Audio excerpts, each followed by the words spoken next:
उत्तर प्रदेश में होने वाले पंचायत चुनाव को लेकर हलचल तेज हो गई है।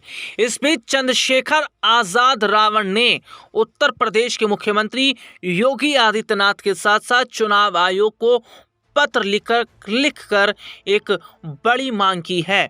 दरअसल उत्तर प्रदेश में पंचायत चुनाव को लेकर हलचल तेज है। इस बीच आजाद समाज पार्टी के मुखिया और नगीना से सांसद चंद्रशेखर आजाद ने चुनाव में अन्य पिछड़ा वर्ग के लिए सीटें और पदों पर उचित आरक्षण की व्यवस्था करने की मांग की है और चुनाव आयोग से आवश्यक कार्रवाई करने की मांग की है।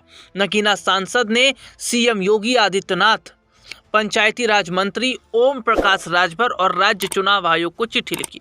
उन्होंने कहा, उत्तर प्रदेश में प्रस्तावित त्रिस्तरीय पंचायत चुनाव में अन्य पिछड़ा वर्ग के आरक्षण से जुड़ा एक अत्यंत महत्वपूर्ण संवैधानिक एवं सामाजिक न्याय का प्रश्न खड़ा हो गया।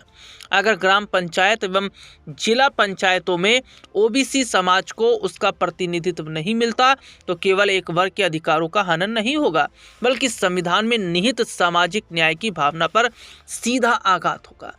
संविधान के अनुच्छेद 243D6 के अंतर्गत राज्य को यह अधिकार प्राप्त है कि वो पंचायतों में ओबीसी आरक्षण व्यवस्था करे।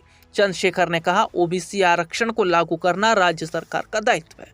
साल 2023 के नगर निकाय चुनाव में ओबीसी आरक्षण को लेकर यूपी सरकार की लापरवाही की वजह से हाई कोर्ट को चुनावी प्रक्रिया पर रोक लगानी पड़ी थी, जिसके बाद सरकार सुधारात्मक कदम उठाने पड़े थे।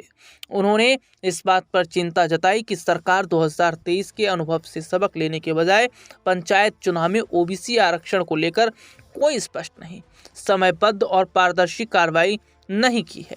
नगीना सांसद ने मांग की कि ओबीसी आरक्षण को आगामी पंचायत चुनाव में ओबीसी आरक्षण को सुनिश्चित किया जाए और पिछले चुनावों से सीख लेते हुए समयबद्ध रूप से पूरा किया जाए। इसके साथ ही उन्होंने चिट्ठी में ये भी जो मांग है वो की है चुनाव आयोग से, जो लिखी है कि चुनाव बेहतर तरीके से हो, सही तरीके से हो, गड़बड़ियां ना हो, इसकी जो पूरी देखरेख है वो चुनाव आयोग करे।